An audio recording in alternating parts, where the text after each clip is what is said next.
digite aí, digite aí, digite aí.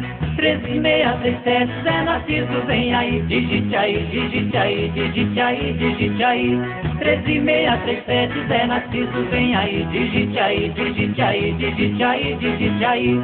13637, Zé Narciso vem aí. Eu sou Zé Narciso, sou filiado ao Partido dos Trabalhadores, meu nome é 13637. Transporte Planaltina sempre foi um grande problema para as pessoas. A gente pode perceber no semblante da dona de casa, quando ela vem, tipo 3 horas, 4 horas da tarde, aquela que deu um dia de serviço em Brasília. Quando ela pega o ônibus, aquela diarista que você sente que ela trabalhou, que ela se esforçou durante o dia inteiro trabalhando, e depois ela pega o ônibus cheio, nas imediações ali da Asa Norte, quando ele já vem cheio da rodoviária, aí quando ela chega em Planaltina, aí você vê aquele semblante daquela pessoa cansada, estressada. E além do mais, o transporte nosso aqui, esse transporte que faz Planaltina, Goiás a Brasília, além de ser um transporte muito mal servido, é um transporte que humilha as pessoas, porque as pessoas se sentem humilhadas, primeiro porque paga caro. Segundo, que as pessoas têm na mente e acham que teria o direito, e a Constituição dá esse direito das pessoas terem a oportunidade de pegar o ônibus, mas aquele ônibus que ela gostaria que pegasse, não aquele que fosse obrigado a pegar, como é agora. As pessoas gostariam que tivesse outras empresas, para que elas tivessem a opção de se locomoverem, mas da forma que ela gostaria que fosse, não da forma que está sendo uma espécie de imposição do Estado, do governo, vamos dizer, nas 3 esferas, do governo federal, do governo do Estado e do governo municipal, que nenhum dos 3 governos toma uma posição com relação a isso, porque eu acho que são a maldade que faz com a nossa população, uma população hoje estimada acima de 100 mil habitantes, onde 90% deles não tem carro, não tem condições próprias de se locomoverem, elas ficarem à mercê, né, do poder público, e fica naquela situação que ou ela pega o ônibus da única empresa que tem, ou então ela não tem outra alternativa. Na nossa visão, na nossa compreensão, nós achamos que aí é onde é que está o ponto onde o Estado falha, o prefeito falha, o governador do Estado falha, o governo federal falha, os deputados falham, os deputados estaduais também falham, os vereadores nossos aqui de Planaltina falham muito mais. Em 2001, mais precisamente, dia 16 de julho de 2001, começou a minha militância no transporte coletivo de Planaltina. Naquela manhã, dia 16 de julho de 2001, a cidade de Planaltina amanheceu tomada de pessoas, né? E uma reivindicação geral. Naquele dia, a passagem tinha aumentado sem a empresa Planaltina avisar para a população. O preço da passagem pulou de R$ 1,99 para R$ 2,30. Foi um aumento substancial.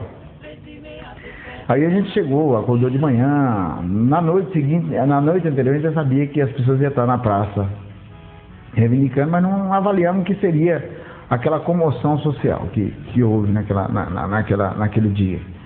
Aí, quando amanheceu o dia, lá pelas 8h30, 9 horas da manhã, realmente a cidade estava tomada, aí eu até tinha ido a Brasília. Quando eu cheguei no trevo, tá aquela convulsão, aquele povo, o ônibus quebrado, e as pessoas andando a pé.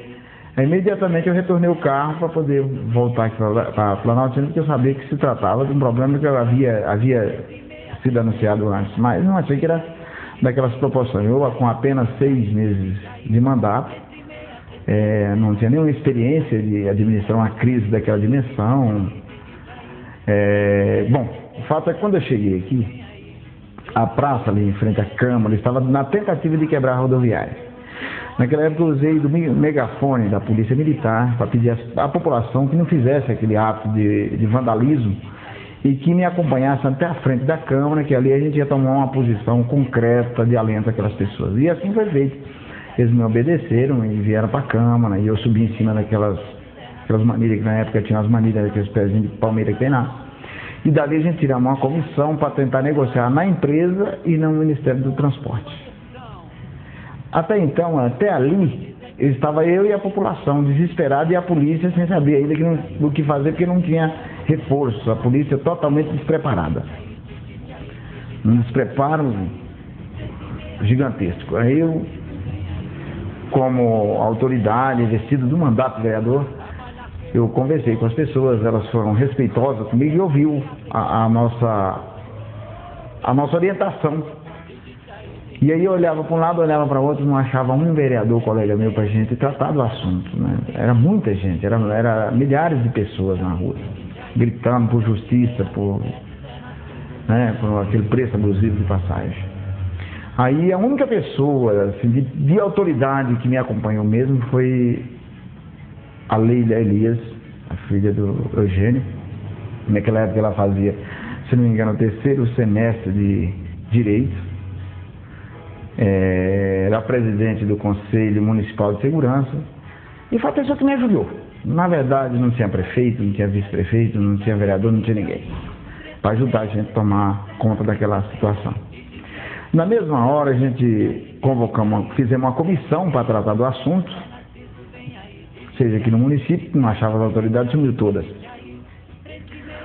Ou para ir para Brasília. E aí a gente seguiu para Brasília porque aqui não tinha ninguém, né? Foi para Brasília, saiu daqui em torno de 4 horas da tarde, parece.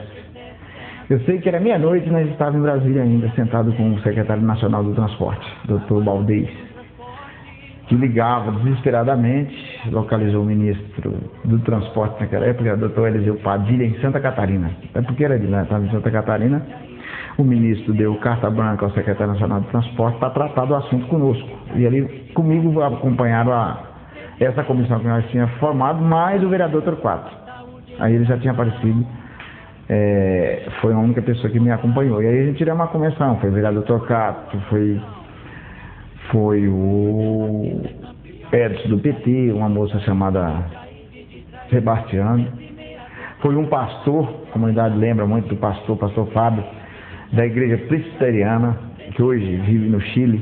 É uma pessoa que eu tenho muita saudade, que me ajudou muito, uma pessoa da sabedoria, apesar de ser muito moço na época, mas era as pessoas que estavam ali perto de mim. O Fábio foi uma pessoa espetacular, a experiência de lidar na igreja e tal, e levou essa experiência para nós administrar aquilo. Bom, o fato é que a gente chegamos lá e tal, e eles irredutível na questão de abaixar aquele preço abusivo, que foi constatado que era abusivo. Aí a gente pressionava de um lado, o doutor Silvio, representando a empresa, pressionava do outro, acompanhado pela doutora Cláudia, se não me engano, psicóloga da empresa. Eu sei que a pressão foi tão grande na mesa da Secretaria Nacional do Transporte, em Brasília, que até essa moça, a doutora Cláudia, começou a chorar. Ela era pressão, porque a empresa, o pessoal da empresa, ligando para ela para não abaixar 1 milímetro daquilo que tinha determinado o preço da passagem. 1 centavo. E nós achávamos que para poder dar uma resposta cabal e cumprir até a legislação, para não haver aquela passagem aumentada daquela forma abusiva, aí nós pressionávamos do outro também. Aí foi que o doutor Baldez, por ordem do ministro Eliseu Padilha naquela época, né, e por ver a cidade na televisão, na Globo, na Bandeirante, na Record, todas as emissoras de televisão, estavam aqui, os jornais, Correio Brasiliense, Jornal de Brasília, que teve uma cobertura excepcional, a repórter Ana Lúcia, a Rita Yasmin da Rede Globo, também foram uns repórteres que nos deu muita base, né, sustentou aquela situação, publicou aquela situação a nível nacional. Aí no dia 17 foi Boris Casoy na televisão, foi todo um aparato de televisão, um Jornal Nacional, etc. Aí, enfim, nós conseguimos baixar a passagem realmente de 2,30 para 2,10. Aí foi uma situação que a gente trouxe para cá. E aí, bom, a partir daí eu comecei na militância do transporte. Até porque eu vi o desespero das pessoas, das donas de casa, quando se tratava da questão de aumento de passagem. E aí a gente começou a pautar as questões, a gente começou conheceu os índices de reajuste de passagem, começou a querer realmente, de fato, discutir a passagem como ela tinha que ser discutida. E aí a cidade, Planaltina, já era discriminada em Brasília, dos empresários de Brasília, porque a passagem aqui é muito cara. E principalmente naquela época a discrepância era grande demais com relação à passagem de Brasília, e o povo daqui não tinha condição de arrumar um emprego, porque o empresário, a primeira pergunta que ele fazia, onde a pessoa morava, onde? Planaltina. Caía naquele velho ditado, né? A passagem de Planaltina é um absurdo. E aí houve aquela discriminação total, porque aí gera realmente um desemprego muito grande, é muito desfavorável para a Planaltina essa questão dessa passagem aqui. E ela é desmoralizante, porque ela é discriminatória, né? O cidadão, quando mora aqui, devido a ele ter só uma única empresa que reajusta a passagem da forma que quer, a nossa população ficou discriminada, humilhada. Então isso é por isso que a gente tem essa militância de fato, né? Nós somos conhecedores hoje do transporte, que em função disso a gente trouxe o Inmetro, aferiu a pista daqui para Brasília. Eles cobravam um índice, pelo índice que coloca sobre a quilometragem, eles cobravam sobre uma quilometragem de 70 quilômetros, enquanto a gente aferiu com o Inmetro, deu só 58 para Brasília, deu 26 para Planaltina, eles cobravam 37, deu 35 para Sobradinho, eles cobravam 46. Aí foi por isso que ficou 2 anos sem reajuste de passagem, ficou 2002 e 2013, porque em 2001 nós já havia tido aquela redução redundante, né, de 2,30 para 2,10. E nesses 2 seguintes anos não houve aumento. Aí houve um equilíbrio do preço da passagem, o que ainda é caro. Mas houve um trabalho para isso, houve toda uma denúncia, nós fomos na Procuradoria-Geral da União, nós fomos no Ministério Público do Distrito Federal e Região. Então nós denunciamos em todos os pontos. Uma frustração nossa foi ter denunciado aqui, no nosso fórum aqui, para a doutora Maria Aparecida Amorim, representando o Ministério Público aqui. Até hoje nós não temos uma resposta disso. Porque esse, na verdade, era para estar na mão da promotora. Ela tinha por obrigação de fazer o levantamento, fazer as diligências policiais, fazer toda uma investigação do Ministério Público do Ministério Público do Estado, encaminhar isso ao Tribunal do Estado para poder essa coisa ser julgada para depois ir para Brasília. Infelizmente esse trâmite até hoje não ocorreu. Nós tivemos essas respostas que os contratos eram superfaturados através da nossa própria iniciativa, que fomos atrás do Inmetro. Isso teve funcionário do Inmetro devido ao Valmir ser senador ameaçado de perder emprego. Muita gente depois não viu o que fez, a ajuda que nos deu, mas houve punição para trabalhadores que trabalhavam no Inmetro. Aferidores que trabalhavam no Inmetro, houve punição. Então a questão da passagem aqui, quando a gente coloca ela, quando a gente vai tratar desse assunto, ele é muito doloroso até pra gente, porque nós tivemos assim uma perseguição nesse sentido. A porta da casa do meu irmão foi arrebentada, entraram nos lotes nossos, espancaram amigos, parentes nossos, foram espancados dentro de casa. Então, quer dizer, isso é um resumo que a gente está dizendo aqui, mas a população está aí, sabe? O povo da 17 todo mundo sabe.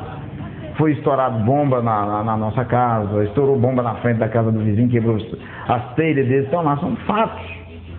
E a gente até hoje sofre uma discriminação predatória mesmo, que aí exige que pagou para Zé Narciso, deu casa para Zé Narciso. Outro dia uma senhora chegou ali na praça: Zé Narciso, o senhor vai largar nós? Porque disse que a empresa deu uma casa para o senhor em Sobradinho. Outro disse que deu uma casa no RK, outro disse que deu uma casa no Lado Sul.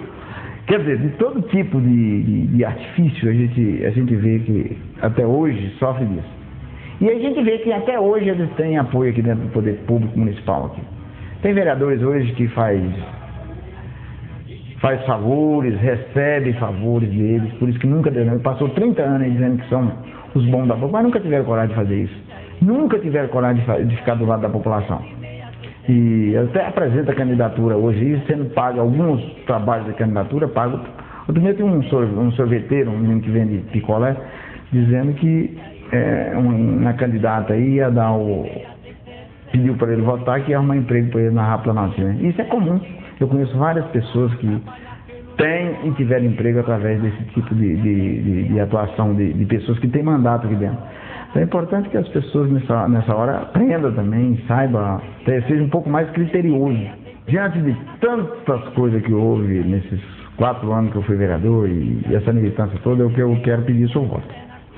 Eu acho que é importante que a gente mantenha esse trabalho que a gente iniciou no transporte. Não foi possível terminar, mas eu acho que agora com o mandato de deputado estadual, tenho certeza, nós vamos quebrar o monopólio da Planaltina.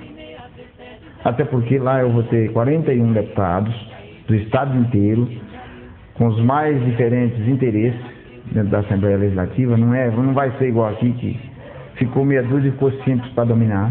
Lá vou ter 41 deputados, colegas meus, né? Vou ter mais o governo do estado e eu vou estar usando a tribuna do estado do Goiás para denunciar, né? Denunciar esse mau comportamento, denunciar essa ingerência do estado. Porque no momento que já se sabe que há um monopólio, eles alegam que não há monopólio porque tem 240 empresas fazendo transporte coletivo no Brasil, até aquela época. Hoje tem muito mais, rodoviários, né? E sem falar as pequenas empresas. O fato é que aqui existe o monopólio da linha, não é o monopólio das empresas, é o monopólio da linha. E esse problema tem que ser resolvido, até porque já há uma resolução do Ministério Público de São Paulo e o juiz determinou que em todas as linhas precárias, em todas as linhas que houvesse, caracterizasse precariedade, caracterizasse monopólio, era para se abrir a licitação imediatamente. Até hoje, isso que eu saiba, que eu tenho notícia, não ocorreu em nenhum lugar. Até porque, às vezes, não houve a cobrança do ente político, do ente público. Mas eu entrando na Assembleia Legislativa do Estado de Goiás, vai ser o primeiro passo que eu vou dar. Eu vou a São Paulo, vou à sede do Ministério Público, onde eles fizeram o pedido, onde eles entraram com a denúncia. Eu vou pegar todo o processo e vou provocar o Ministério Público do Estado de Goiás para que também faça essas ações e ofereça essas denúncias, que só o Ministério Público pode oferecer a denúncia. Ela não pode ser uma denúncia feita por particulares, é uma denúncia que cabe ao Ministério Público fazer a justiça, e a justiça vai determinar quebrar o monopólio da Planaltina aqui, sim. Isso é ponto pacífico. Agora, para isso eu tenho que ter o voto, para isso eu tenho que ser deputado, para isso eu tenho que ter a imunidade de deputado, para isso as pessoas também têm que me dar o seu voto de confiança. Feito isso, quero selar aqui com o povo de Planaltina um compromisso. Vou quebrar o monopólio da Rádio Planaltina. Porque sei quebrar, porque sei aonde ir, porque sei o que fazer para poder quebrar o monopólio da Rádio Planaltina. Não tem nada contra a Rádio Planaltina, eu tenho somente a favor, né, da população de Planaltina, que elas se acham no direito de ter outras empresas para transportá-lo até Brasília, até a cidade onde eles queiram ir. Então esse é um compromisso que eu quero selar com a população. E hoje eu venho para a praça, hoje eu quero estar colocando isso aqui de forma cabal. Eu sou Zé Narciso, sou filiado ao Partido dos Trabalhadores, meu número é 13637. É importante que vocês levem esse número, copiem ele se você não recebeu a nossa cédula. E no dia da eleição vocês terão um soldado, né, para lutar contra esse absurdo que assola a nossa população. E a gente estará à disposição. Mesmo nosso gabinete vai ser uma trincheira, como foi o nosso gabinete de vereador. Naquele momento que a população estava na rua perdida, eles encontraram o nosso gabinete, eles encontraram a Câmara Municipal ali onde eu fazia parte dela. E assim eles vão encontrar a Assembleia Legislativa se eu for deputado estadual. Eu quero deixar claro para a Planaltina que eu quero trabalhar em duas frentes. A principal no transporte, não só para a Planaltina, mas para todo o estado de Goiás. Porque nessas zonas rurais do estado, você vê barbaridade. Eu visitando a cidade de Formosa, lá especificamente na Vila Santa Rosa, lá tem um transporte coletivo, o pior que eu já vi. Carrega o povo parecendo um porco, a passagem é R$10, parece que R$10,50, da Vila Santa Rosa até a sede do município de Formosa. É um trajeto em torno de 80 quilômetros. eles cobram R$10 no preço da passagem e humilha também o povo. E isso está no Brasil inteiro. Aqui na nossa cidade, por exemplo, tem o Vale do Canjica aqui, a região do Canjica, onde eu fiz um pedido para a deputada Neide Aparecida, e ela nos mandou um poço artesiano para lá. Lá é uma comunidade que eu conheço lá desde quando cheguei em Planaltina. Tem 34 anos. Eles nunca tiveram transporte para aquela região. Hoje a maior reivindicação dele, o trabalhador rural, trabalha a semana inteira lá, e quando quer vender uma galinha, quer vender um porco, quer vender um bode, quer vender um animal, ou um pé de mandioca, uma abóbora, ou um saco de feijão, que ela já foi uma região que fornecia essa cidade todinha de feijão, eles simplesmente não têm condição nenhuma. Tem que enfrentar um carro, pagar R$100 e vir até a cidade. Lá tem uma comunidade de aproximadamente de 80 famílias morando naquela região. Ora, se tem 80 famílias, custava ao município se comprometer como é um direito do cidadão. O transporte é dever do Estado. É dever do Estado, é dever do município. O município tem que promover um jeito de transportar aquelas pessoas, pelo menos colocasse lá um ônibus uma vez por semana. Não ia custar caro para o município. Ia custar muito menos do que um empregado do primeiro ou do segundo escalão, que às vezes fica aí na prefeitura mamando, sem dar resposta nenhuma. Então, coloca um ônibus e põe para lá para aquela população para fazer transporte, pelo menos uma vez por mês, ou uma vez por semana. Isso é a nossa militância no transporte. Bom, a outra militância nossa, como eu já falei, a outra militância nossa vai ser a questão da água. Nós sabemos que o maior problema das comunidades rurais, das regiões chacareiras, das regiões das adjacências da cidade, ela passa por um problema sério. Nós vamos atuar na questão da água. Nós sabemos fazer isso. Nós vamos atrás da FUNASA, a Fundação Nacional da Saúde. A FUNASA tem muito dinheiro, inclusive nós mandamos um posto lá para Vila Rosa, no município de Formosa, da deputada Neide. Mandamos outro lá para a região da Canjica, que passou nas eleições. O DINHA já está encaminhando o processo de projeto da associação do Alto Terreno para eles terem um posto lá. Eles moram lá, tem gente lá há mais de 40 anos que desce umas rampas lá, aqueles barrancos, vão buscar água lá abaixo, a mais de 100 metros para baixo, subindo aquela ladeira. E tem aproximadamente 80 famílias lá sem água. E um poço artesiano desse, do padrão da FUNASA, custa apenas R$80 mil. Então dá para poder a gente fazer um trabalho desse, não aqui só em Planaltina, mas em todo o estado. Porque a água é uma questão de saúde, a água é uma questão essencial. E nas questões essenciais que nós vamos atuar. A gente gostaria de atuar em todas as frentes. Gostaria de atuar na área da educação, na área da saúde, que vamos atuar. Na área da segurança, evidentemente, vamos atuar em todas as áreas. Mas o principal nosso vai ser nessa questão da saúde com a água e do transporte através do transporte público, que as populações tenham a condição de se locomover. Esse vai ser o grande moto do nosso mandato. É por aí que a gente vai dar o tom do nosso mandato. Então é importante que as pessoas votem na gente, mas já saiba de imediato as propostas. Eu me ocupei 4 anos para cuidar do transporte e ainda não terminei o serviço. Então eu tenho certeza que para a gente na Assembleia Legislativa não vai ser diferente. A gente vai ter condição de fazer mais. É por isso que eu quero deixar o eleitor de Planaltina, é por isso que eu quero deixar o eleitor do Estado de Goiás, que está nos assistindo nesse momento, tranquilo com relação à nossa atuação.